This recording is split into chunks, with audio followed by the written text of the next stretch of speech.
দিল্লির লালকেল্লা মেট্রো স্টেশনের সামনে বিস্ফোরণ শুধু রাজধানীকে নয়, দেশের সমস্ত নিরাপত্তা ব্যবস্থাকেই প্রশ্নের মুখে দাঁড় করিয়েছে। তদন্তে উঠে এসেছে উচ্চশিক্ষিত চিকিৎসক ও পেশাজীবীদের সম্পৃক্ততা, যা হোয়াইট কলার টেরর নিয়ে নতুন উদ্বেগ তৈরি করছে। সচেতন মহল তাই নানান প্রশ্ন উঠছে। আজ আমরা অনেকেই জানতে চাইছে যে আমাদের এই যে সন্ত্রাস তা কবে বন্ধ হবে। তাই আজ আমাদের এই টকশোতে আমরা 5টি গুরুত্বপূর্ণ দিক বোঝার চেষ্টা করব। প্রথমত, কে ঘটালো এই হামলা? দ্বিতীয়ত, কেন সমাজের উচ্চ স্তরের মানুষ সন্ত্রাসে জড়াচ্ছে? তৃতীয়ত, সীমান্ত নিরাপত্তা নিয়ে কি কোনো নতুন দুশ্চিন্তা আছে? চতুর্থ, সন্ত্রাসবাদ রুখতে নিরাপত্তা বাহিনী যথেষ্ট, নাকি নাগরিকদেরও কোনো দায়িত্ব আছে? পঞ্চম তথা শেষ প্রশ্ন, আমাদের সমাজের ভেতরেই শিক্ষিত, সমৃদ্ধ, অপ্রত্যাশিত মুখোশগুলো কিভাবে খোলা যায়? নমস্কার, আমি দীপেন আর আপনারা দেখছেন নিউজ ভ্যানগার্ড। দিল্লির লালকেল্লা মেট্রো স্টেশনের সামনে ভয়াবহ বিস্ফোরণ এবং তারপর সামনে আসা কিছু ভয়ঙ্কর তথ্য কি ইঙ্গিত দিচ্ছে, তা নিয়ে একটি গুরুত্বপূর্ণ আলোচনায় আজ আমার সাথে রয়েছেন প্রাক্তন পুলিশ আধিকারিক নন্দন সরকার এবং আমার সাথে অনলাইন জুড়ে গেছেন প্রাক্তন সেনাকর্মী মোহন রাও। আপনাদের দুজনকে স্বাগত আজকের অনুষ্ঠানে। নমস্কার মোহনজি, প্রথমে আপনার কাছে আসি। তদন্তে প্রকাশ পাচ্ছে একটি সুসংগঠিত স্লিপার সেল, সম্ভবত আন্তর্জাতিক জঙ্গি নেটওয়ার্ক এই বিস্ফোরণের সাথে যুক্ত, বা এখন তাদের কোনো যোগাযোগ থাকতে পারে। কি মনে করেন, কারা ঘটালো এই বিস্ফোরণ? বিশেষ করে অপারেশন সিন্দুরের পর যখন ভারত নতুন করে বার্তা দিল, নতুন ভারতের বার্তা দিল, তাহলে তারপর কারা ঘটালো এবং তাদের উদ্দেশ্য কি থাকতে পারে? দেখুন, ভারতকে ডিস্টেবিলাইজ করার জন্য ওয়ার্ল্ডের সমস্ত পাওয়ার এখন পিছিয়ে লেগে গেছে। তার মধ্যে যে হোয়াইট কলার টেরোরিজম, এটা একটা নতুন নজির তৈরি হলো সোসাইটির মধ্যে এবং সারা বিশ্বের সামনে। আমরা আগে ওসামা বিন লাদেনকে, তারপরে যে হাক্কানি নেটওয়ার্ক আছে, তারপরে বাকি যারা যারা টেরোরিজমের মাথা রয়েছে, তারা সব কিন্তু উচ্চ শিক্ষিত ইঞ্জিনিয়ার, ডক্টর, সায়েন্টিস্ট, মানে এত বেশি শিক্ষিত যে তাদের সাথে ইংলিশে কথা বলতেও আমাদেরকে বা আমাদের সিকিউরিটি ফোর্সেস কে ভাবতে হয়। যখন সিকিউরিটি ফোর্সেস এদেরকে ক্যাপচার করে এবং ইন্টারোগেশন করে, যেই লাইনে তারা বলে সেটা মানে অ্যামেজিং, মানে এবং অস্ট্রাক হয়ে যায় সিকিউরিটি ফোর্সেস। ওকে, দেখুন, এই যে গভর্নমেন্ট আগে মানে টেরোরিজম মনে করতো যে যারা একদম নিচু স্তরে যারা শ্রেণীতে লোক আছে তারা টেরোরিজমের সাথে যুক্ত হচ্ছে, কিন্তু এটা একদম নতুন একটা জিনিস যেটা তৈরি হয়েছে এবং দীর্ঘদিন ধরে এটা চলছিল। এবং আমার যতটুকু মনে হচ্ছে যে সরকারের কাছে নিশ্চয়ই কিছু ইনফরমেশন ছিল এবং ইন ডেসপিরেশন যখন কাশ্মীরে একটা জঙ্গি নেটওয়ার্ক ধরা পড়লো এবং সেখান থেকে যখন মানে এক একটা কানে মানে ডটস যখন জোড়া হলো, তার লাইন কিন্তু অনেক লম্বা পেরিয়ে গেছে। তো সেই লাইনটা ধরে যখন ভারতের বিভিন্ন জায়গায়, আপনি ভাবুন, অ্যাটাক মানে প্ল্যান হচ্ছে কাশ্মীরে, এক্সিকিউশন করার জন্য হচ্ছে আলফালা ইউনিভার্সিটি ফরিদাবাদে, তারপরে অ্যাটাক করা হচ্ছে দিল্লি, এবং ভাগ্যিস এবং আমাদের যে security forces NIA and ATS এবং পুলিশের উচ্চ পদস্থ অধিকারীরা যারা রাত দিন এক করে এই যে মডিউলটা এবং যে 332 জায়গা মানে 3200 কেজি মানে বিস্ফোরণ তারা তৈরি করেছিল, তারা গাড়ি পর্যন্ত কিনে নিয়েছিল, তারা বাকি যা যদিও জিনিসগুলো লাগে সে সমস্ত জিনিস তারা তৈরি করে নিয়েছিল। শিক্ষার মানে নজরে, মানে একটা রুগী, একটা পেশেন্টের যায় একটা ডাক্তারের কাছে, সে কি ভেবে যায় যে ভাই আমি ডাক্তারের কাছে যাচ্ছি এবং ডাক্তার আমাকে চিকিৎসা দেবে, আমাকে ওষুধ দেবে, আমি সুস্থ হবো বলে। আজকে আপনি ভাবুন যে এই যে নেটওয়ার্কটা বেরিয়েছে, এর মধ্যে তো সব উচ্চ শিক্ষিত ডাক্তার, সব তারা সবাই এমবিবিএস পড়াশোনা করেছে। তো এই যে এমবিবিএস পড়াশোনা করে যদি এদের মাথার মধ্যে এটা আছে যে আমরা জিহাদ করব, আমরা 100-200 লোককে মারবো, তাদের পরিবারকে ধ্বংস করব, তারপরে আমরা আল্লাহকে প্যারা হয়ে যাব, এই যে মেন্টালিটিটা, এই মেন্টালিটিটার পেছনে হচ্ছে মানে একটা ব্রেন ওয়াশ। এমন ভাবে ব্রেন ওয়াশ হয়ে যায় এই ছেলে মেয়েগুলো যে তাদের মানে ছোটবেলার থেকেই তাদের মাথার মধ্যে, তাদের রক্তের মধ্যে এই জিনিসটা মিশিয়ে দেওয়া হয়। ওকে, আমি মোহনবাবু মোহনবাবু আমরা আসবো এই বিষয়টাতে। আপনি যেটা বলছেন যে তাদের ছোটবেলা থেকেই তাদের রক্তের মধ্যে এই জিহাদ ব্যাপারটা মিশিয়ে দেওয়া হয়।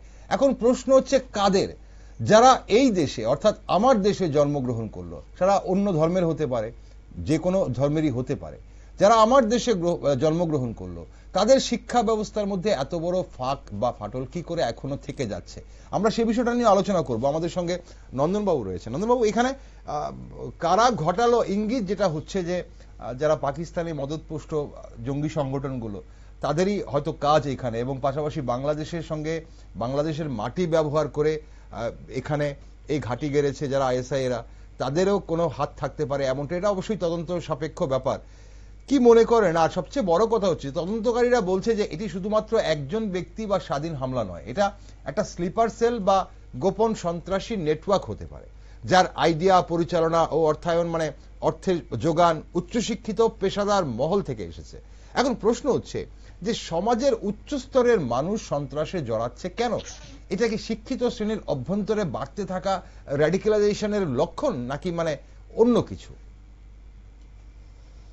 হ্যাঁ, প্রশ্নটা আপনি যেটা করেছেন সেটা একটা ভাবার বিষয় যে শিক্ষিত সমাজের মধ্যে এই যে টেরোরিজমের যে একটা অ্যাক্টিভিটি কেন ওদের মধ্যে ছড়িয়ে যাচ্ছে।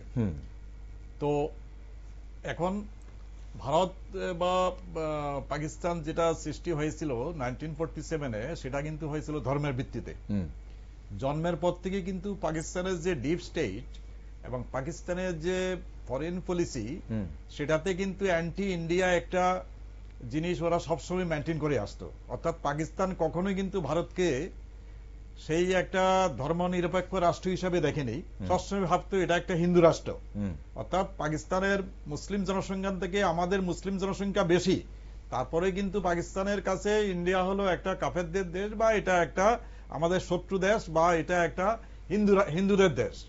সেই হিসাবে ওদের যে ভিতরে যে একটা এই যে প্যান ইসলামিক যে গ্লোবাল একটা যে ওদের অ্যাক্টিভিটি, তার মধ্যে কিন্তু এটাকে ওরা ফেলে রেখেছে। অর্থাৎ ভারতবর্ষকে ওরা অনেকদিন আগে থেকেই টার্গেট করেছে। শুধু ভারতবর্ষকে নয়, ওয়ার্ল্ডের আরো বেশ কিছু কান্ট্রিকে ওরা টার্গেট করেছে, যেখানে ওদের স্লিপার সেলগুলো রেখে দিয়েছে। এখন এটা নিয়ে তো ওদের R&D আছে, অর্থাৎ রিসার্চ এন্ড ডেভেলপমেন্টে কন্টিনিউ ওরা করে যাচ্ছে কিভাবে হলে ম্যাক্সিমাম ড্যামেজটা করা যায়। এখন দেখা যাচ্ছে কি, ভারতবর্ষের যে ইন্টেলিজেন্স এজেন্সিগুলো আছে বা সিকিউরিটি ফোর্সের যে ইন্টেলিজেন্স এজেন্সিগুলো আছে, সেটা বিএসএফ ইন্টেলিজেন্স বলুন বা মিলিটারি ইন্টেলিজেন্স বলুন বা আমাদের যে ইন্টেলিজেন্স ব্যুরো বা যেটাই বলুন, এরা কিন্তু প্রতিনিয়ত এই অ্যাক্টিভিটিগুলোর উপর কড়া নজর রাখছে। রাখলে কি হবে, ভারতবর্ষের একটা প্রধান দুর্বলতা হলো এটা কিন্তু একটা গণতান্ত্রিক দেশ। অর্থাৎ এখানে আমি যেটা বলবো সেটা গণতন্ত্র নয় শুধু, সেখানে হাইপার ডেমোক্রেসি আছে। অর্থাৎ জনসাধারণকে বেশি একটা চাপে ফেলা যাবে না, জনসাধারণও কোনো দায়িত্ব নেবে না, শুধু সরকারের কে মানে গণতান্ত্রিক দেশ বলে বলে চালিয়ে দিচ্ছে যে জনগণই এখানে শেষ কথা। এইসব কথাগুলো হয়ে একটা এমন পরিস্থিতি তৈরি হয়েছে যে আমরা মানুষকে তার দেশের প্রতি যে একটা দায়িত্ববোধ আছে তার থেকে কিন্তু আমরা কখনো বুঝতে দিচ্ছি না যে এটা ওদেরও দায়িত্ব। আজকে দেখুন সিকিউরিটি ফোর্সেসের নাম্বার এবং ওইখানে ভারতের যে টোটাল পপুলেশনের নাম্বারে আপনি চিন্তা করুন, ভিতরে যদি কোনো স্লিপার সেল থাকে বা ধরুন যদি কোন ধরনের এরকম অ্যাক্টিভিটি আসে, কিন্তু চট করে কিন্তু কোন সিভিলিয়ান পুলিশের কাছে বা সিকিউরিটি ফোর্সের কাছে যায় না। ওভাবে আমি যে এটা দেব, দিলে আমাকে নানাভাবে জিজ্ঞাসাবাদ করবে আমি কোথা থেকে এই খবরগুলো পেলাম।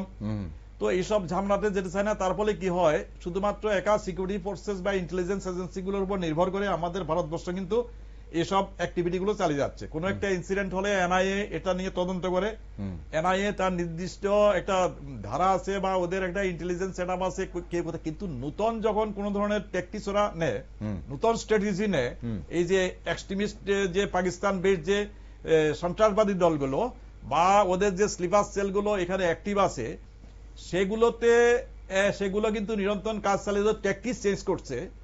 তো সেই ট্যাকটিক্স গুলোর সঙ্গে পাল্লা দিতে গেলে আমাদের যে পরিমাণ মানে সহযোগিতা দরকার বিভিন্ন লেভেল থেকে, সেরকম সহযোগিতা হতে পারছে না। যখন কোনো একটা ইনসিডেন্ট হয়ে যাচ্ছে তখন ইনভেস্টিগেশন করে বের হচ্ছে, বা অনেক সময় চান্স ইনভেস্টিগেশন করে বের হয়ে যাচ্ছে।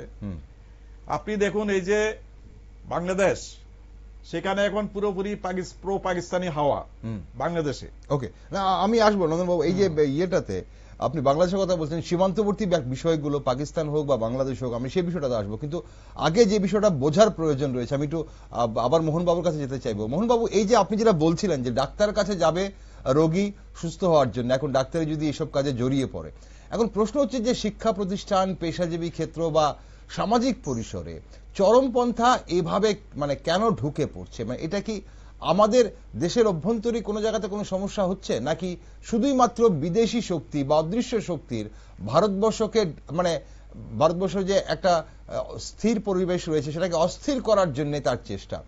এখনই কি মানে নতুন নীতি বা প্রতিরোধ কাঠামো গড়ার সময়? কি মনে করেন? আপনারা তো কাজ করেছেন, আপনারা দেখেছেন, মানুষের চেকিং করেছেন, আপনারা কিভাবে হয়? দেখুন, প্রথমত র্যাডিক্যালাইজেশন, যে লেভেলের র্যাডিক্যালাইজেশন এই বাচ্চাগুলো হয়ে যায়, মানে এদের মাথার মধ্যে এমন ভাবে মানে বিষ ভরে দেওয়া হয় যে তারা ধর্মের উপরে আর কিছুই ভাবতে পারে না। তাদের জন্য হচ্ছে ওদের ধর্ম সব থেকে বড়, এবং ধর্মের জন্য যা কিছু করতে হবে তারা করতে রাজি আছে। আপনি ভাবুন, একটা এমবিবিএস পড়া একটা আনপড় গাওয়ার বন্দুক তুললো, চারটেকে মারলো, নিজে মরে গেল, সেটা একটা আলাদা ব্যাপার। কিন্তু একটা শিক্ষক যে এমবিবিএস পড়ার জন্য তাকে কত কাঠ পোড়াতে হয়েছে, কত তেল ওকে জ্বলাতে হয়েছে, তারপরে গিয়ে ও ডাক্তার হয়েছে। এবং সে ডাক্তার পুরো নেটওয়ার্ক তৈরি করে নিয়েছিল যে 26, মানে একটা টিম তৈরি করে নিয়েছিল, 26 জন 26 জায়গা সুসাইড বম্বার হবে। তার মধ্যে একজন নাসির, জালিল নাসির বলে যে ডাক্তার, সে ব্যাকআউট করে গেছে। কিন্তু উমার নাবি এ যেহেতু আমাদের সিকিউরিটি ফোর্সেস এর তৎপরতার জন্য আজকে এদের নেটওয়ার্কটাকে ধরে ফেলা হলো, তো ধরে ফেলা হতে সে ঘাবড়ে গেছে। এইবারে লাস্ট রিসোর্ট, যেহেতু ও সমস্ত কিছু রেডি করে বসে আছে, সেটাকে ও কোথায় নিয়ে যাবে? ও ঘাবড়ে গিয়ে 3টা থেকে 6টা পর্যন্ত ঘুরছে গাড়িতে, মানে পুরো বিস্ফোরণ ভরে নিয়ে। সে যে বোনেট ছিল, বোনেটটা বন্ধ হচ্ছিল না, সেটাকে দড়ি দিয়ে বাঁধা ছিল, সেটাও সিসিটিভিতে ধরা পড়েছে। তো সে ভালো করে জানে যে আমি আগামী কিছু ঘন্টার পরে আমার অস্তিত্ব এই পৃথিবীর মধ্যে নেই। তাহলে আপনি ভাবুন যে এই শিক্ষিত ডাক্তার যদি এরকম করে, তাহলে আপনার কাছে যে কটা লোক আসছে, যে কটা ব্যক্তি আজকে এই পৃথিবীতে ধর্মের জন্ম নিয়েছে, আপনি একটার উপরেও বিশ্বাস করতে পারবেন না। আপনি বলুন যে জম্মু কাশ্মীরে জঙ্গি এবং জঙ্গিপন কেন শেষ হচ্ছে না? আজকে কেন্দ্রের সরকার মজবুত পদক্ষেপ নিয়েছে, তাই ওখানে ঢিল ছোড়া বন্ধ হয়েছে। কিন্তু তাতে কি ওখান থেকে অনুপ্রবেশ বন্ধ হয়েছে? হয়নি। এখনো অনুপ্রবেশ চলছে, লাগাতার চলছে, কোথাও না কোথাও স্লিপার সেল ওখানে রয়েছে। কেন কি? তাদের পলিটিক্যাল পেট্রোনেজ আছে। মেহবুবা মুফতির মতন লিডার, সে বলছে ও ভিকটিম হ্যায়, ও সতায়া হুয়া হ্যায়। আরে ভাই, ও নিজে মরেছে, 15টা বাড়িকে শেষ করে দিয়েছে। ও কিসের সাতানো? ও যদি সাতানো যদি থাকে, ও যদি টর্চারডই থাকে, তাহলে তো ওকে এমবিবিএস করা উচিত ছিল না।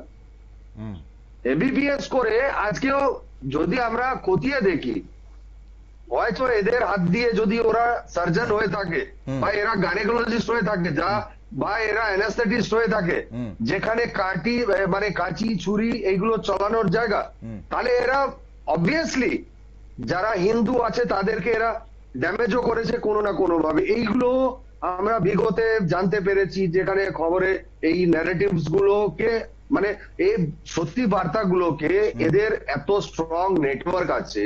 আজকে ভাবুন যে যারা জঙ্গি হামলা করেছে তাদের জন্য উকিল কোথা থেকে আসছে। আমি ধন্যবাদ দেব কেন্দ্র সরকারকে যে আজকে এই যে এনজিও ফান্ডিং, এই যে বাইরে থেকে যে টাকা ঢুকতো এনজিওর মধ্যে, আর এই এনজিও থেকে তৈরি হয়ে উকিলদেরকে পয়সা দেওয়া হতো কেস লড়ার জন্য, আজকে সেই এনজিও গুলোর উপরে একদম পুরো চাবি কষে দেওয়া হয়েছে। কোনো foreign funding direct government of ইন্ডিয়াকে জানানো ছাড়া ওখানে কোনো ফরেন ফান্ডিং আসবে না। কিন্তু আমাদের দেশের মধ্যেই যে দলগুলো রয়েছে তারা হয়ে গেছে এখন জঙ্গিদের মদতগার, যার ফলে কি হচ্ছে আজকে আপনি ভাবুন এত বড় একটা জঙ্গি হামলা হলো, কোন কি রাজনৈতিক দল সেটাকে কটাক্ষ করেছে, বিরোধিতা করেছে, বা এই মুসলিম জিহাদি তন্ত্রকে কেউ নিন্দা করেছে? কোন পলিটিক্যাল পার্টি করে না। এরা ভয় যে আমাদের উপরে হামলা হবে, আমাদের উপরে টর্চার আসবে, আমরা এই পয়সা দিয়ে চলছি। আজকে আমরা বলছি যে অনুপ্রবেশ হচ্ছে, অনুপ্রবেশ হচ্ছে, অনুপ্রবেশ কেন হচ্ছে? কেন কি তার মদতগার গুলো ভেতরে রয়েছে, করে দিচ্ছে। তো এই জিনিসগুলো সমাজের আশেপাশে এই জিনিসগুলো যেমন চলছে, এটা একটা ভয়ানক পরিদৃশ্য তৈরি হচ্ছে। আজকে যারা নাগরিক আছে তাদেরকে অত্যন্ত ভাবে সজাগ থাকতে হবে। আমরা জানি না কোথায়, দেখুন আজকে 2014 আগে আমরা সব প্লেসে যে কোনো জায়গায় সিনেমা বলে don't touch unclaimed articles, it may be a bomb, এই বার্তাগুলো সমস্ত জায়গায় লেখা থাকতো এবং এগুলো ঘটতো। আজকে কাশ্মীর থেকে টেরোরিজম কেন এলিমিনেট হচ্ছে না, কমপ্লিটলি কেন এলিমিনেট হচ্ছে না? কেন কি তাদেরকে মদত কাশ্মীরিরা করছে বলে। আজকে এই মডিউল তৈরি হচ্ছে কোথা থেকে? আজ কাশ্মীর থেকে তৈরি হয়ে সারা ভারতবর্ষে ছড়িয়ে গেল কি করে? ওকে, মানে আলটিমেটলি আপনার কথায় বা আপনার কথা থেকে যেটা বোঝা যাচ্ছে, আপনি শুরুতেই যেটা বলছিলেন যে এই আন্তর্জাতিক নেটওয়ার্ক থাকলেও বা গোটা বিশ্বের বিভিন্ন তাবর দেশ ভারতবর্ষকে এই মুহূর্তে অশান্ত করার চেষ্টা করলেও আলটিমেটলি যারা ভেতরে আছে তাদের থেকে আমাদের ভয় বেশি এখন, সেটাই আপনি বলার চেষ্টা করছেন। অবশ্যই আমরা আসবো আপনার। নন্দনবাবু, আপনার কি মনে হয় এই যে সীমান্ত নিরাপত্তা নিয়ে আপনি বলছিলেন, বাংলাদেশের কথা আপনি শুরু করছিলেন, এখন দেখুন এই যে যারা ভেতরে আছে, বাইরে থেকে তো বারবার ভারতকে অস্থির করার চেষ্টা হচ্ছে, সেটা অপারেশন সিন্দুর একটা বিরাট বড় কাহিনী আমরা দেখলাম, কিন্তু তারপর পেহেলগামের পর অপারেশন সিন্দুর, তারপর ভাবা হয়েছিল যে নতুন ভারত যে বার্তা দিয়েছে বা যেভাবে অপারেশন সিন্দুর করেছে, তারপর কিছুটা এই আন্তর্জাতিক যে জঙ্গি সংগঠনগুলো কিছুটা হয়তো তারা সতর্ক হবে, কিন্তু সীমান্ত নিরাপত্তা নিয়ে কি তাহলে আমাদের নতুন করে আবার দুশ্চিন্তা তৈরি হচ্ছে? প্রথমে একটা কথা বলে রাখছি যে ব্রিটিশ আমলে যে আইনের শাসন ছিল সেটা এই গণতান্ত্রিক দেশে নেই।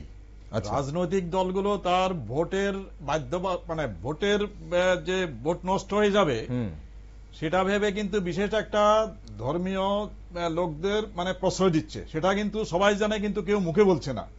আজকে আপনি সব জায়গায় দেখুন, এই যে যেখানে আপনি দেখবেন যে টেরোরিস্টরা বিশেষ একটা ধর্মের, সেটা কিন্তু কোনো রাজনৈতিক দল বলছে না যে এটা এই ধর্মের, ওরা ওদের টেরোরিস্ট হিসাবে ট্রিট করছে বা ওদের বলছে ওদের কোনো ধর্ম নেই বা ওদের কোনো ইয়ে নেই, ওদের পরিচয় নেই, মানে পরিচয় মানে একটা টেরোরিস্ট হিসাবে। তো এইগুলো এই যে আপনার ভণ্ডামি বা এই যে একটা জিনিস জেনেও যে বলতে না পারা, এবং তার ফলে যে ওদের উপর যে একটা মানে মানে ইয়ে যাচ্ছে যে আমরা যাই কিছু করি না কেন আমাদের পেছনে কোনো না কোনো রাজনৈতিক দল দাঁড়িয়ে যাবে। ঠিক, তাহলে আমরা যদি এখন ধরুন যেই পার্টিকুলার কোন একটা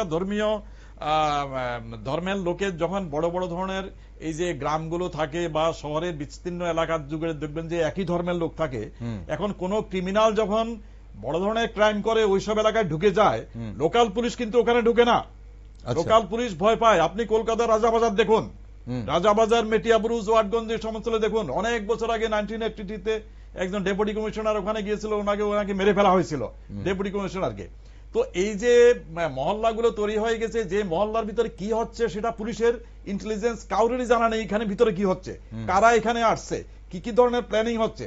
তো এই যে আমাদের যে এখানেই দুর্বলতা, যে পুলিশ অফিসাররা ভাবছে আমি যদি এই মহল্লায় যাই নির্ঘাত আমার সঙ্গে কনফ্লিক্ট হবে, যদি আমার সঙ্গে কনফ্লিক্ট হয় তাহলে কিন্তু রুলিং পার্টি আমার পক্ষে দাঁড়াবে না। আচ্ছা, অর্থাৎ ওখানে যদি হয় তাহলে এখানে বিক্ষোভ হবে, বিভিন্ন ধরনের আন্দোলন হবে, আমার নির্দিষ্ট একটা ধর্মের লোকদের ভোট আমার এখান থেকে চলে যাবে, আমি হেরে যাব। তো পুলিশের উপর আসবে ইনডাইরেক্ট একটা চাপ।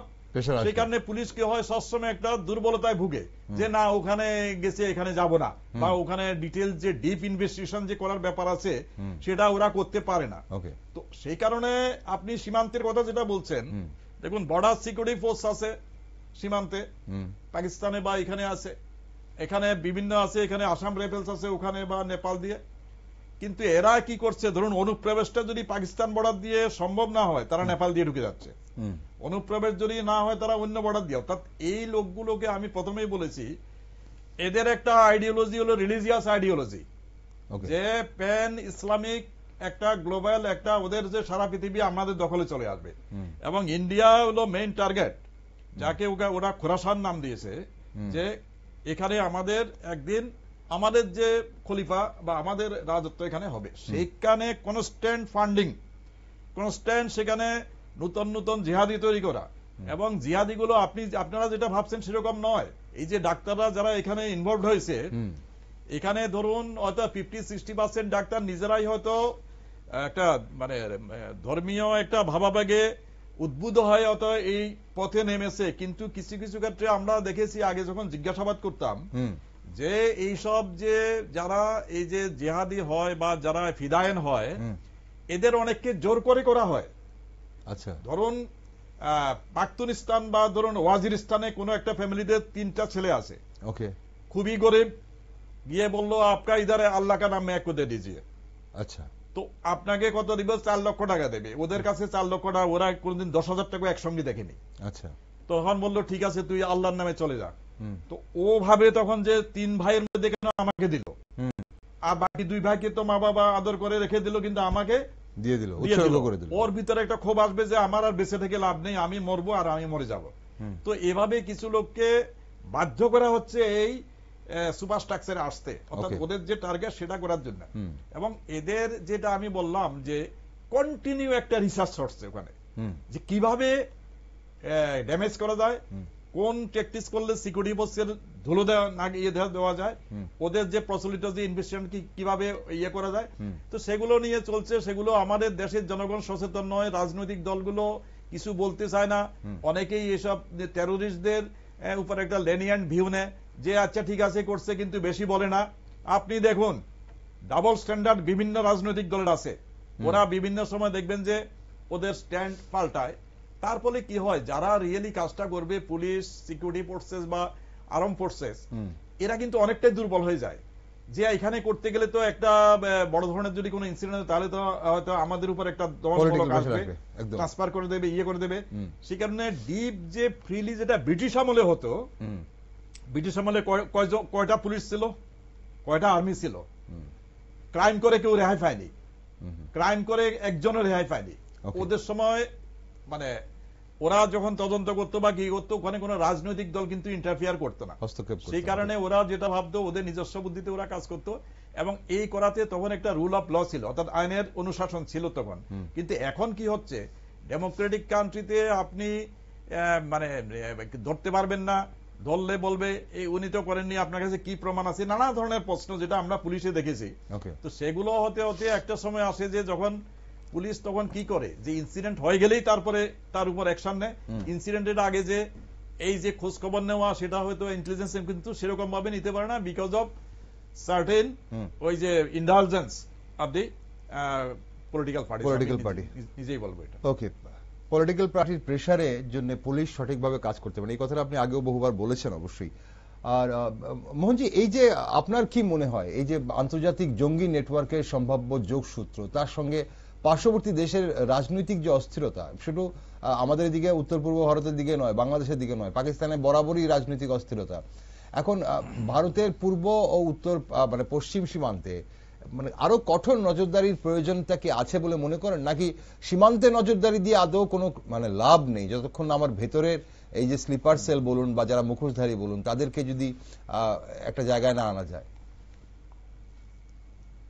দেখুন, আমি প্রথমত যেটা বারবার বলে গেছি, যে আজকে আমাদের দেশের যে পরিস্থিতি হয়েছে, এই পরিস্থিতির জন্য যদি কেউ দায়ী, তাহলে দায়ী হচ্ছে সে 1947 সালের আনরিয়ালিস্টিক পার্টিশন দুটো দেশের মধ্যে, একটা হিন্দুস্তান একটা পাকিস্তান। মুসলমান যাবে পাকিস্তান, হিন্দুস্তান থাকবে হিন্দুস্তানে। তো ক্লিয়ার কাট যে ট্রান্সফার অফ সিটিজেন যেটা হওয়ার কথা ছিল সেটা হারাকারি করে ওখানকার হিন্দু পুরুষদেরকে কেটে ট্রেনে ভরে পাঠিয়ে দেওয়া হলো, মহিলাদেরকে নির্যাতন করে ওখানে রেখে নেওয়া হলো, তাদের জমি জায়গা সমস্ত কিছু। আর ভারতের হিন্দুরা এখান থেকে সসম্মান সেই মুসলিম ভাইদেরকে এখান থেকে পাকিস্তান পাঠিয়েছে। আর এমনও ছিল যে পার্টিশন পরেও মানে সিটিজেন তারা ওখানে থাকতে পারবে, এখানেও থাকতে পারবে। মানে এই যে দেশটাকে সর্বনাশের পেছনে হচ্ছে কংগ্রেস মূল কাণ্ডারি।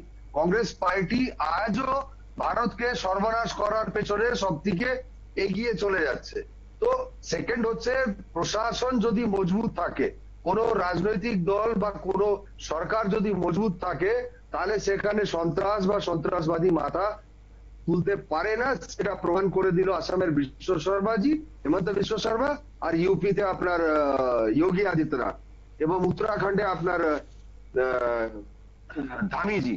তো সেখানে প্রশাসন কড়া পদক্ষেপ নিচ্ছে, কিন্তু এরা এই মুসলিম পপুলেশন দেশে এমন জায়গায় পৌঁছে গেছে, আজকে বিভিন্ন রাজ্যে এসআইআর হচ্ছে। আপনারা হয়তো দেখতে নিশ্চয়ই পাচ্ছেন যে পশ্চিম বাংলায় এসআইআর হচ্ছে, আর লাখে লাখ মানুষ এখান থেকে রাতারাতি হাওয়া হয়ে গেছে। লাখে লাখ মানুষ এখান থেকে হাওয়া হয়ে গেছে, আধার কার্ড ভোটার কার্ড এই সব রাস্তায় ছড়িয়ে ছিটিয়ে পালিয়ে যাচ্ছে।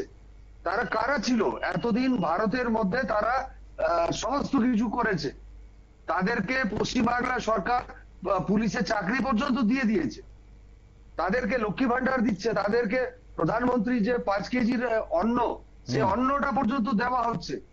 তো এই দেশে যদি পলিটিক্যাল প্যাট্রোনেজ একটা নির্দিষ্ট একটা মুসলিম ভোটার্সদের জন্য যদি থাকে, তাহলে তারা মাথা চড়ে তো নাচবেই। তাদেরকে ওইভাবে সাপোর্ট করা হচ্ছে। আজকে আমাদের দাদা বলছিলেন যেটা, যে পুলিশকে ইন্টারোগেশন করতেও অনেক জায়গা বাধা আছে, কিন্তু পুলিশের হাতগুলোকে বেঁধে দেয় পলিটিক্যাল পার্টিগুলো, যে না ঠিক আছে ছেড়ে দাও, আমাদের ভোট ব্যাংক আছে, ওদেরকে টাচ করতে হবে না। তো এই ধরনের মেন্টালিটি যদি থাকে, তাহলে দেশ এবং রাজ্য কোথাও সুরক্ষিত থাকবে না। সাপ যদি আমাদের বাড়ির থেকে যদি বেরিয়ে যায়, তার পিছনে ডান্ডা নিয়ে ছুটলে হবে না, সে যেখান থেকে বেরোচ্ছে সে জায়গায় ওকে মারতে হবে। জঙ্গি যেখান থেকে তৈরি হচ্ছে সে ঘাঁটিটাকে ভাঙতে হবে। ভারত অপারেশন সিন্দুরের মধ্যে এই কাজটাই করেছে, যে জঙ্গির ঘাঁটিগুলোকে নষ্ট করেছে। কিন্তু তাতে কি হয়েছে? পশ্চিমে যদি জঙ্গি ঘাঁটি নষ্ট হয়েছে, তার ঠিক উল্টো দিকে এখন বাংলাদেশ আমাদের পুরোকে পুরো উত্তক্ত করে রাখা আছে। সেখান থেকে জঙ্গিরা ভারতে ঢোকার চেষ্টা করছে। এবং নেপাল একটা আমাদের মানে বেটি রুটি যে সম্পর্ক সেটা ছিল, সেই বর্ডার গুলোর থেকে এখন লোকজন ঢুকছে। এবারে আপনি কাকে কাকে কোন কোন জায়গায় ধরবেন, কত লোককে ধরবেন?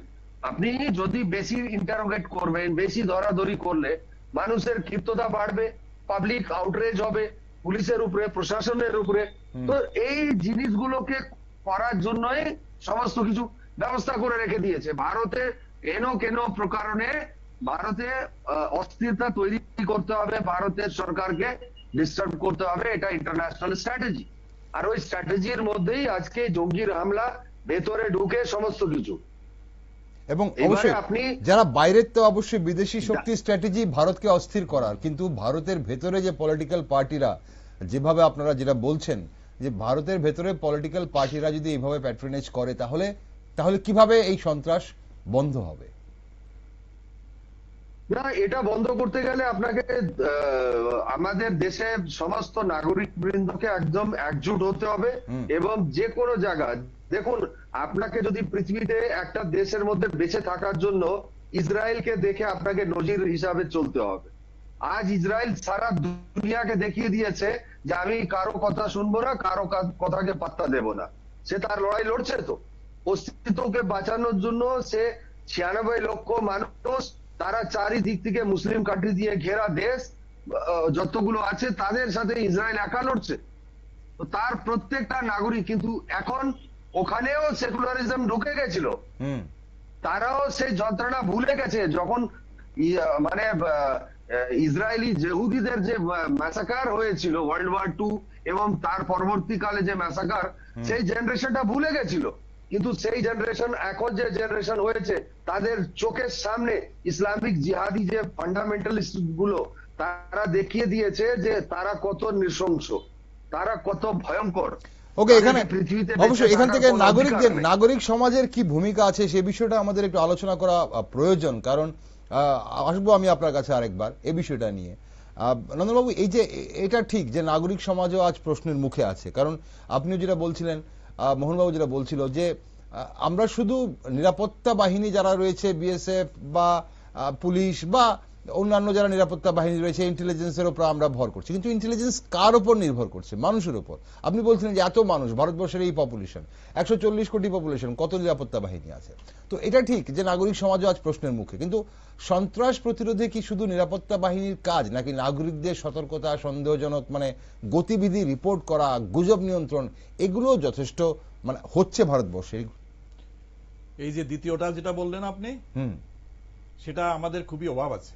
আপনি বাংলাদেশে যান, আজকের দিনে বাংলাদেশে যান, 1 ঘন্টার মধ্যে আপনি আইডেন্টিফাইড হয়ে যাবেন যে ইন্ডিয়া থেকে একজন লোক গেছে।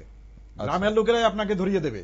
আপনি বাংলাদেশের কোথাও গিয়ে আপনি উইদাউট পাসপোর্ট ভিসাতে আপনি যান, আপনাকে কেউ আশ্রয় দেবে না। নাগরিকরা ওখানে যাই হোক না কেন, অন্তত আমাদের থেকে অনেক বেশি ওরা কনসাস। ওকে, তো সেটা আমার ইন্ডিয়াতে বর্ডার ক্রস করুক, সেই অনেকগুলো জায়গা আছে যেখানে ওরা ঢুকে গেলে পুলিশও যাবে না, এবং এরাও জানে যে এখানে কোনো পুলিশ যাবে না, কারণ এখানে দাদা আছে, এখানে আমার ওই দাদা আছে, ওই দাদার সঙ্গে ওই নেতা আছে, ওই নেতার সঙ্গে ওই নেতা আছে, এখানে পুলিশ আমাদের ডিস্টার্ব করবে না, দিনের পর দিন থাকছে, বিয়ে করছে, থাকছে। তো এই যে জিনিসটা, সেই জিনিসটা যদি আমরা যতদিন ধরে এটাকে নাগরিকরা সচেতন হয়ে, লোকাল ক্লাবগুলো সচেতন হয়ে, পঞ্চায়েতগুলো সচেতন হয়ে যতক্ষণ ধরে আইডেন্টিফাই করে টেনে হিসেবে বের করবে ওখান থেকে, বা ওইসব যে ইনঅ্যাক্সেসিবল যে এরিয়াগুলো আছে যেখানে ঢুকছে না, পুলিশও ঢুকছে না ভয়ে, কারণ এখানে সেটা বেলজিয়ামের একটা জায়গা হয়ে গেছিল, 16-17 কিলোমিটার এরিয়াতে ওদের বসবাস, এখানে পুলিশও যেত না, গেলে ইট পাটকেল মারত, কিন্তু আস্তে আস্তে সেখানেও চেঞ্জ হয়েছে।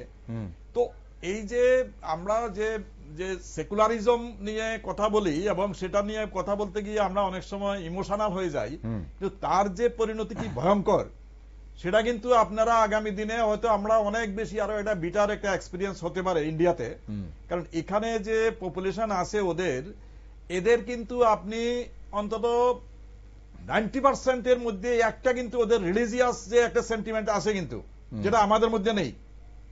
ওদের রিলিজিয়াস সেন্টিমেন্ট থেকে ওরা কিন্তু অনেক সময় রিলিজিয়াস যে আইডিওলজি, এটাকে থেকে অনেক সময় অনেক শিক্ষিত হোক, অশিক্ষিত হোক, এই যে যারা আছে ডাক্তার, এরা শিক্ষিত, কিন্তু ওরা ওখানে গেলে ওদের শিক্ষা কাজ করে না, ওরা ভাবে এটা ওর কাজ, হ্যাঁ, এই ধর্মের প্রতি দায়বদ্ধতা। তো সেখানে এদের বাধা দেওয়ার জন্য বা এদের ধরার জন্য বা এরা যে ভুল পথে যাচ্ছে সেটা বোঝানোর জন্য যে পরিমাণ সরকারি বা এবং বেসরকারি তরফে চেষ্টা করা উচিত, সেটা হচ্ছে না। মাদ্রাসাগুলোতে যে আরবিক যে কথাগুলো বলা হয়, সেগুলো তো টোটালি একটা আরেকটা কমিউনিটির এগেইনস্টে বলা হয়, কিন্তু গভর্নমেন্ট থেকে আজ পর্যন্ত এদের বা কোনো হাইকোর্ট সুপ্রিম কোর্টে গেছে কেউ যে না এই যে কথাগুলো বলে এগুলো ডাইরেক্ট ইনস্টিগেট করছে আরেকটা ধর্মের লোকের বিরুদ্ধে, এগুলোকে ইমিডিয়েটলি বন্ধ করো মাদ্রাসাগুলো। এবং এই যে মাইক ব্যবহার করে, সেই মাইক ব্যবহার করে, এটা তো শব্দ দূষণ একটা আছে, কিন্তু কোন রাজনৈতিক দল যদি এটা হাইকোর্টে যাই, কোন একটা পিআইএল করি, পাবলিক ইন্টারেস্ট লিটিগেশন, দেখবেন সবগুলো রাজনৈতিক দল আমার পেছনে লেগে যাবে যে তুমি কেন এটা করতে গেলে। তো এই ধরনের মানসিকতায় এরকম একটা, যেটা ওয়ার্ল্ডের হাইয়েস্ট পপুলেশনের দেশ আমাদের ভারতবর্ষ, সেখানে যদি এরকম আমাদের যে দায়িত্ব জ্ঞানহীনতা থাকে সাধারণ লোকদের, এবং একই সঙ্গে যদি সবাই আমরা সরকারের উপর নির্ভরশীল হয়ে যাই, আবার সরকারি কাজে যারা করবে ল এনফোর্সমেন্ট এজেন্সি, এদের যদি কাজে বাধা দিই, তাহলে আপনার আগামী দিনগুলো কিন্তু আমাদের ভালো যাবে না। এরকম ধরনের স্লিপার সেল আরো হাজার হাজার হয়ে যাবে, এরকম ধরনের টেররিস্ট অ্যাক্টিভিটিস হবে, এরকম ধরনের ব্লাস্ট হবে, সবকিছু নাগরিক সমাজকে আরো অনেক বেশি সতর্ক হতে হবে, সচেতন হতে হবে। মোহনবাবু, এখানে এই বিষয়ে আপনার কি মতামত? নাগরিক সমাজকে আর কি দায়িত্ব নিতে হবে এই বিষয়গুলোতে, অ্যাটলিস্ট নিরাপত্তা রক্ষাতে, ইন্টেলিজেন্সকে খবর দেওয়াতে, বা কোনো ধরনের সন্দেহভাজন কোনো গতিবিধি রিপোর্ট করাতে নাগরিক সমাজ কি করতে পারে? দেখুন, দুঃখ এখানেই লাগে যে আমাদের দেশে যে নাগরিক সমাজ আছে তারা কি ভাবে যে আমার কি, আমি কেন, আমার তাতে কি, এই যে মেন্টালিটিটা যে ভাই ওর জন্য আমার যে ক্ষতি হবে সে চিন্তা ভাবনাটা ও করছে না, বা আমিও করছি না। আমি ভাবছি না যে আমার পাড়ায় একজন ঘুরছে, সে কেন ঘুরছে, কোথা থেকে এসে, তার মানে অ্যান্টিসিডেন্ট কি আছে, তার মানে কোনো আইডেন্টিটি প্রুফ আছে। আজকে আপনি ভাবুন, এই যে আধার কার্ড যেটা ছিল, এই আধার কার্ড তো সব ভুয়ো আধার কার্ড। আধার কার্ডের কোনো প্রামাণিকতা রইলো না। কেন 100, 200, 500, 1000 টাকায় আধার কার্ড হয়ে যাচ্ছে। আপনি যেখান থেকে আসুন না কেন, আপনি আধার কার্ড আরামসে বানিয়ে নেবেন, কোনো অসুবিধা নেই, আমার ঘরে দুটো পয়সা আসলে হলো। এই যে সোচ বিচার, এই যে মেন্টালিটিটা যতদিন চেঞ্জ হবে না, আমাদের দেশের কিন্তু নিরাপত্তা রক্ষা একদম কিন্তু ডিফিকাল্ট জায়গায় আছে। যেমন বললেন যে বাংলাদেশে আপনি যদি বিনা ভিসা পাসপোর্টে যদি ঘোরেন, তাহলে আপনি আইডেন্টিফাই হয়ে যাবেন, আপনাকে ধরে মানে পুলিশে দিয়ে দেওয়া হবে। কিন্তু আপনি ভাবুন, এখানে পশ্চিমবাংলায় রোহিঙ্গা মুসলমান ঘুরছে, বাংলাদেশে মুসলমান মানে পুরো বস্তির বস্তি, মানে এখান থেকে ঢুকে সারা ভারতবর্ষে ঢুকে রয়েছে। এমন কোন জায়গা নেই যেখান থেকে রোহিঙ্গা এবং বাংলাদেশি মুসলমানকে আপনি খুঁজে পাবেন না। আর তাদের পেছনে কেউ না কেউ আছে, আজকে নেওয়া হচ্ছে, আর তাদের পেছনে কেউ না কেউ দাঁড়িয়ে যাচ্ছে, কেউ না কেউ দাঁড়াচ্ছে তাদের। আপনি ভাবুন, আপনি একটা উত্তরাখণ্ডে একটা রেলওয়ে স্টেশন, ঠিক আছে, রেলের জায়গার উপরে জবরি দখল করে বসে আছে ওখানকার মতলব মুসলিম কমিউনিটি, সমস্ত কিছু তৈরি করে নিয়েছে। কর্ণপ্রয়াগ, রুদ্রপ্রয়াগ যে রেল রুটটা হওয়ার কথা, সে একটা সেটেলমেন্ট যদি ওখান থেকে সরে যায়, তাহলে আপনি ওখান থেকে আপনার রেল পরিষেবা পরিচালনা আরামসে করে নিতে পারবেন, সেখানকার মানুষ উপকৃত হবে। কিন্তু সেই কমিউনিটিকে প্রোটেকশন কে দিচ্ছে? সুপ্রিম কোর্ট দিচ্ছে। আজকে রেপিস্ট বলো, মার্ডারার বলো, টেররিস্ট বলো, এদের যখন বাড়ি ভেঙে দেওয়া হচ্ছে, তাদেরকে বাঁচাচ্ছে কে? Supreme court. আর কপিল সিব্বল আর অভিষেক মনু সিংভির মতন লয়ার রাত 2টোর সময় কোর্ট খুলে যাচ্ছে আব্দুল কাসাবকে বাঁচানোর জন্য। তো এই ধরনের লোকগুলো আছে বলেই ভারতের মধ্যে তারা নিজেকে সেফ ফিল করে।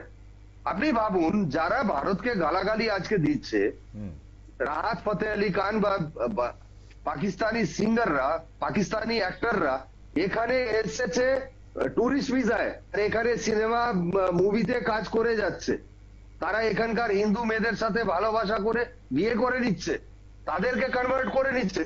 এদের মেন্টালিটির মধ্যে একটাই জিনিস থাকে, এরা যেখানে দাঁড়াবে সেখানে জিহাদ এদের মাথার মধ্যে থাকে। সে ল্যান্ড জিহাদ হোক, লাভ জিহাদ হোক, কান্ট্রি জিহাদ হোক, ওকে, এখন জিহাদ হোক, অল জিহাদ হোক। ওকে মোহনজি, আমার মোহনজি অনুষ্ঠানের সময় ফুরিয়ে যাচ্ছে, আরেকটা বিষয়ে আলোকপাত চাইবো আপনার থেকে, আগে নিয়ে নি যে সর্বশেষ যে প্রশ্নটা, এই বিস্ফোরণ কি আমাদের শিখিয়ে দিয়েছে যে সন্ত্রাসবাদ সীমান্তের বাইরে নয়, এটি মানে এখন সমাজের ভেতরেই, শিক্ষিত, সমৃদ্ধ, অপ্রত্যাশিত মুখোশের আড়ালে? কারণ আপনি পেহেলগাম বলুন বা এর আগে আমাদের মুম্বাই হামলা বলুন, পার্লামেন্ট হামলা বলুন, বলা হয়েছিল যে অন্য দেশ থেকে এসে, বা কাশ্মীরে বলুন, আমরা দেখেছি যে সন্ত্রাসবাদীরা সীমান্ত পার করে এসছে। কিন্তু এবারে যে দিল্লি যে হামলা হলো, সেখানে কি, বা লালকেল্লার মেট্রো স্টেশনের সামনে, এই মির্জাফরদের কিভাবে চেনা যাবে, তাদের মুখোশের আড়াল কিভাবে, মানে মুখোশ কিভাবে খোলা যাবে?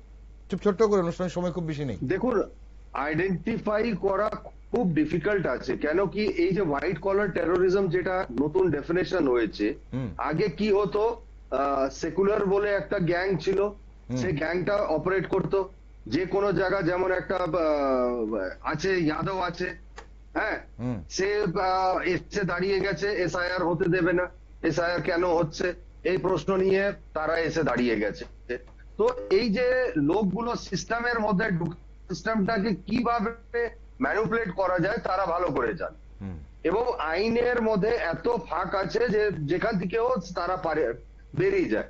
তো সোসাইটির মধ্যে যারা এই মানে র্যাডিক্যালাইজেশনের মধ্যে যারা যুক্ত আছে, এই জিনিসগুলোকে আইডেন্টিফাই করা শুধুমাত্র ইন্টেলিজেন্স বা পুলিশ বা এটার নাই, কিন্তু আমাদেরকেও সাসপিশিয়াস অ্যাক্টিভিটি গুলোকে, আপনি আমাকে একটা মিনিট আমি বলছি, আমরা কতটা সেকুলারিজমটাকে আমরা কতটা গুলে খেয়ে নিয়েছি। আমরা সেকুলারিজম ছাড়া আর কিছু বুঝি না। আপনি একটা গ্যাদারিং এ যাবেন, আপনি 4 জন হিন্দু আছে, 1 জন মুসলিম আছে। আমরা 4 জন হিন্দু হালাল মাংস খেয়ে নিই, কিন্তু একটা মুসলিম একটা ঝাটকার মাংস খাবে না। সে তার ধর্মের প্রতি এতটাই দৃঢ়, সে ওখান থেকে নড়াচড়া পায় না। কিন্তু আমরা এতটাই মানে সেকুলার, এতটাই কমফর্ট যে আমরা সবকিছু মেনে নিই। এই যে মানে সোসাইটির মধ্যে যে ময়লাটা আছে না, এটাকে বের করার জন্য আমাদেরকে একদম নিচু স্তর থেকে আমাদের বাচ্চাগুলোকে এই জিনিসটাকে শেখাতে হবে। তবে গিয়ে সে প্রজন্মটা তৈরি হবে, তবে গিয়ে তারা এই জিনিসগুলোকে, প্রত্যেকটা জিনিস আমাকে এখন সাসপিশিয়াসলি দেখতে হবে, তবেই আমি তার মধ্যে একটা বা নিজেকে বাঁচাবো বা সোসাইটিকে বাঁচাবো। আমরা এই বিষয়টাতে নন্দনবাবু আপনারা মতামত চাইবো, কিভাবে আমাদের এই যারা ভেতরেই যারা আছে, আমাদের দেশের ভেতরে যারা স্লিপার সেল বলছি বলুন বা আমরা মির্জাফর বলছি, তাদেরকে আমরা কিভাবে চিনবো এবং কিভাবে তাদের থেকে আমাদের দেশকে রক্ষা করব? আমি শুনুন, প্রথমে যেটা বলছি, এই যে সারা ভারতে আমাদের যে ইন্টারনাল যে সিকিউরিটি বা এই ধরুন সেটা পুলিশ দেখে, সেটা পুলিশের বিভিন্ন উইং আছে, ইন্টেলিজেন্স উইং আছে বা আছে, কিন্তু বেসিক রেসপন্সিবিলিটি স্টেট পুলিশের পড়ে যে তোমার এলাকাতে আইন শৃঙ্খলা ঠিক আছে কিনা বা কোন ধরনের এরকম ধরনের। তো প্রিভেনশন এন্ড ডিটেকশন, এখন ধরুন এনআইএ যেটা করছে ডিটেকশন, কিন্তু প্রিভেনশনটা সবচেয়ে বড় কাজ যেটা পুলিশ ফোর্সের, সেখানেই বাধা পাচ্ছে পুলিশ। অর্থাৎ পুলিশ আছে স্টেট গভর্নমেন্টের আন্ডারে, যেখানে রাজনৈতিক দলগুলো খুব মানে মাইক্রো লেভেলে কাজ করে, পলিটিক্যাল যে অ্যাক্টিভিস্ট গুলো আছে ওই এরা খুব মাইক্রো লেভেলে কাজ করে, এখানে পুলিশের কাজে প্রতি পদে পদে বাধা দিচ্ছে। আমি অনেকদিন আগে বলেছিলাম যে সংবিধান সংশোধন করে এই যে পুলিশ, স্টেট পুলিশ আছে, পুলিশকে স্টেটের বাইরে করে দেওয়া, না না মানে এটাকে ইউনিয়ন লিস্টে নিয়ে যাওয়া। রাইট, এটাকে ইউনিয়ন লিস্টে নিলে কি হবে, ধরুন একটা সাব ইন্সপেক্টর বা একটা থানার ওসি ট্রান্সফার কিন্তু দিল্লি থেকে হবে না। অর্থাৎ সেটা অনেক কষ্টের ব্যাপার যে ওর ট্রান্সফার এখন যেমন চট করে হয়ে যাচ্ছে, আজকাল যে কোনো একটা জায়গাতে যে কোনো একটা ইনসিডেন্সে চট করে পুলিশের অনেককে বদলি করে দিচ্ছে। সেটা যদি এটা ইউনিয়ন লিস্টে চলে যেত, লাইক যে বর্ডার সিকিউরিটি ফোর্স বা আর্মি, যেখানে পলিটিক্যাল ইন্টারফারেন্স অনেক কম, কিন্তু দেখা যাচ্ছে যে এই যে গুরু দায়িত্ব যেটা পুলিশের উপর আছে, ল এনফোর্সমেন্ট বা ওখানে কোন ধরনের ডিজাইন হচ্ছে কিনা, এই যে ক্রিমিনাল ডিজাইন যেটা হচ্ছে সেটা রিসার্চ এটা বের করা, এবং এগুলো করতে গেলে পুলিশকে কিন্তু একটা রাজনৈতিক দলের যে ইন্টারফিয়ারেন্স তার থেকে মুক্ত হতে হবে, ফ্রি হ্যান্ড দিতে হবে। যদি হয় জুডিশিয়ারি ডাইরেক্ট কন্ট্রোলে থাকতে হবে, নাহলে এটাকে ইউনিয়ন লিস্টে নিয়ে যেতে হবে, যাতে অন্তর্পক্ষে পুলিশ তার এলাকাতে তার নিজস্ব প্ল্যানিং নিয়ে কাজ করতে পারে। তাহলে কিন্তু অনেক মানে ইমপ্রুভ হবে, অর্থাৎ এই সিচুয়েশন গুলো তখন কিন্তু পুলিশ লোকাল, দেখুন দিল্লিতে দেখুন, দিল্লির মুখ্যমন্ত্রীর আন্ডারে পুলিশ নয়, সেই কারণে দেখুন যখন অরবিন্দ কেজরিওয়াল ছিল উনি কনস্টেবলের বদলির জন্য রাস্তার মধ্যে বসে থাকতেন। অর্থাৎ ওখানে পুলিশ অনেকটাই ফ্রিলি কাজ করতে পারছে। কিন্তু একই সঙ্গে এইটা একটা করা দরকার, অর্থাৎ সংবিধান সংশোধন করে পুলিশকে পাবলিক অর্ডার যেটা আছে, law and order and public order, সেটাকে দেশের স্বার্থে সেটা ইউনিয়ন লিস্টে নিয়ে যাওয়া উচিত। একই সঙ্গে জনসাধারণের উপর কিছু গাইডলাইন দেওয়া উচিত যে তুমি যেমন দেশের রিসোর্সটাকে ইউজ করছো, সিমিলারলি তোমারও দেশের প্রতি দায়িত্ব আছে, এবং সেই দায়িত্ব না করলে ওর শাস্তিটা কি হবে সেটাও বলে রাখা দরকার। ওকে, না দেশের প্রতি দায়িত্ব তো অবশ্যই আছে, আমরা অধিকারটা নিয়ে কথা বলি, দায়িত্ব নিয়ে কথা বলি, ফান্ডামেন্টাল ডিউটিজ আছে, কিন্তু সেটা অপশনাল, এটা আমি মানবো কি মানবো না আমার, সেটাকে যদি বাধ্যতামূলক ম্যান্ডেটরি করা হয়, যে না করলে যদি পিউনিটিভ অ্যাকশন হয়, পানিশমেন্টের ব্যবস্থা থাকে, তাহলে কিন্তু করবে সবাই। ওকে, তখনই নাগরিক সমাজ আরো সতর্ক হতে হবে। অসংখ্য ধন্যবাদ নন্দনবাবু সঙ্গে থাকার জন্য। মোহনবাবু, আপনাকেও ধন্যবাদ সঙ্গে থাকার জন্য, গুরুত্বপূর্ণ বিষয় আলোচনা করলেন আপনারা আজ। শুভরাত্রি। ধন্যবাদ। দর্শক বন্ধুরা, লালকেল্লার এই যে বিস্ফোরণ কেবল একটি গাড়ি বিস্ফোরণ নয়, কিন্তু এটি দেশের নিরাপত্তা কাঠামোর সামনে ধরা এক কঠিন আয়না। হোয়াইট কালার সন্ত্রাস দেখিয়ে দিচ্ছে যে সংকট আরো গভীরে সমাজের মধ্যেই কিন্তু রয়েছে। তাই শুধু হামলাকারীদের গ্রেফতার নয়, তাদের চিন্তাধারা, সংগঠন, নেটওয়ার্ক এবং নেতৃত্বের উৎস কোথায় তা খুঁজে বের করতেই হবে আমাদের, এবং সেটাই আমাদের মূল দায়িত্ব এখন। এই প্রেক্ষিতেই প্রধানমন্ত্রী কঠোর হুঁশিয়ারি দিয়েছেন, কাউকে ছাড়া হবে না। আর এই বার্তা স্পষ্ট করে দিচ্ছে, অপরাধী যে স্তরই হোক, যতই প্রভাবশালী হোক, আইনের সামনে রেহাই নেই। নতুন ভারত সন্ত্রাসবাদে তার যোগ্য জবাব দেবে, সেদিকে নজর রাখছি আমরা, এবং আগামী দিনে কি হয়, তদন্ত কোন দিকে এগোয়, আর আপনারা সব নিউজ আপডেট এবং টকশো দেখার জন্য চোখ রাখুন শুধুমাত্র নিউজ ভ্যানগার্ডে।